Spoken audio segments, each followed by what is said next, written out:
Shalom à tous, bonjour chez vous. Bienvenue dans notre émission, votre émission les 5 minutes d'édification avec la Rhapsodie de réalité. Nous sommes le 1er août 2026, le 7e mois de l'année. Nous tenons avant toute chose de vous remercier, vous, nos chers internautes, vous, nos abonnés.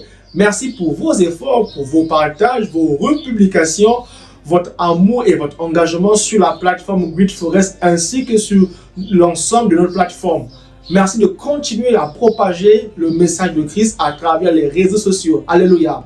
Alors, nous sommes le 1er août et le thème est « Utilisez ce que vous avez » tiré du livre de Actes 1, le verset 8 qui dit, dans la version amplifiée classique, qui dit ceci « Mais vous recevrez une puissance, une capacité, une efficacité, une force lorsque le Saint-Esprit viendra sur vous. » Dans les commentaires, Pasteur Christ dit ceci « Pour vous, Acte 1, 8 n'est plus du tout une promesse, mais votre réalité actuelle.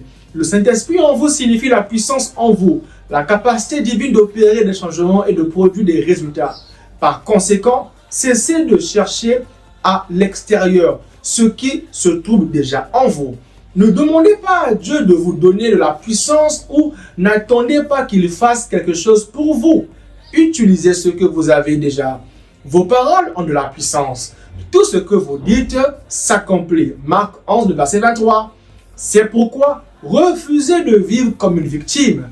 Vous êtes rempli de puissance. Mais moi, je suis plein de puissance par l'Esprit de l'Éternel et de jugement, de force. Michée 3, le verset 8 de la version Darby. Alléluia. Nous allons prendre la prière.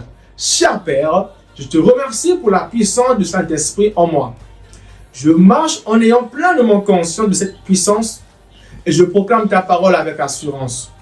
Sachant que ta puissance agit à travers moi, je refuse de vivre dans l'ignorance ou la peur. J'exerce la domination, je manifeste ta gloire dans chaque situation au nom de Jésus. Amen. Pour approfondir cela, on peut lire les versets suivants.